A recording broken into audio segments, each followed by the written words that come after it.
Ya, informasi berikutnya pemirsa dari Badan Pusat Statistik yang melaporkan terjadi deflasi 0,03% pada Mei 2024.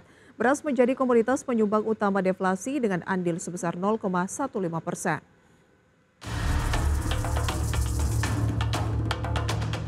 Badan Pusat Statistik mencatat terjadi deflasi 0,03% pada Mei 2024 atau terjadi penurunan indeks harga konsumen dari 106,4 pada April 2024 menjadi 106,37 Mei pada 2024. PLT Kepala BPS Amalia Widyasanti mengatakan, secara year on year terjadi inflasi sebesar 2,84% dan secara tahun kalender terjadi inflasi 1,16%.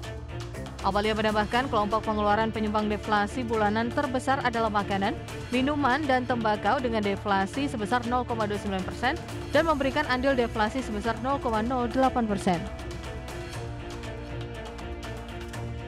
Deflasi bulan Mei 2024 ini merupakan deflasi pertama setelah deflasi terakhir kali terjadi di bulan Agustus 2023.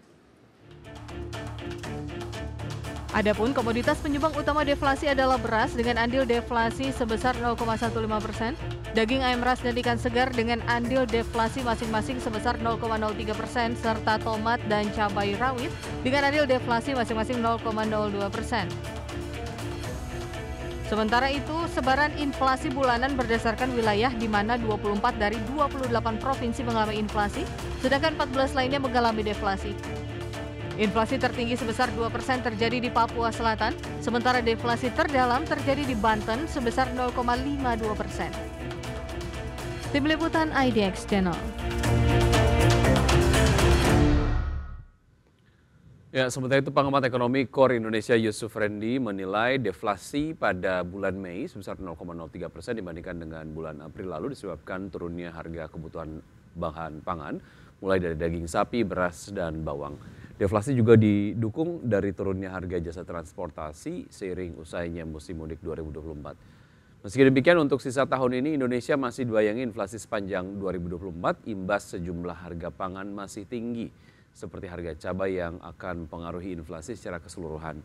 Terlebih kontribusi cabai pada inflasi terbilang besar. Yusuf Rendy menilai diperlukan kebijakan yang apik dari pemerintah untuk menjaga inflasi sesuai target pemerintah sebesar 2+-1%.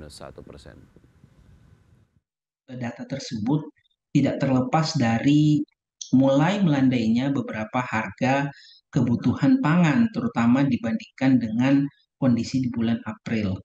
Harga kebutuhan pangan seperti katakanlah bawang merah, kemudian daging sapi, beras medium, dan juga bawang putih itu relatif sudah mulai melandai jika dibandingkan dengan bulan sebelumnya.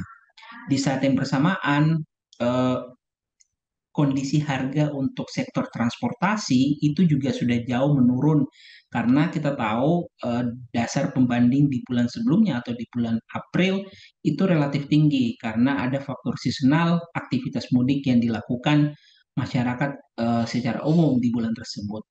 Jadi penurunan harga kebutuhan pangan dan juga harga untuk kebutuhan tiket di sektor transportasi, saya kira menjadi dua faktor utama yang mendorong penurunan harga dan juga akhirnya bermuara terhadap kondisi deflasi, terutama untuk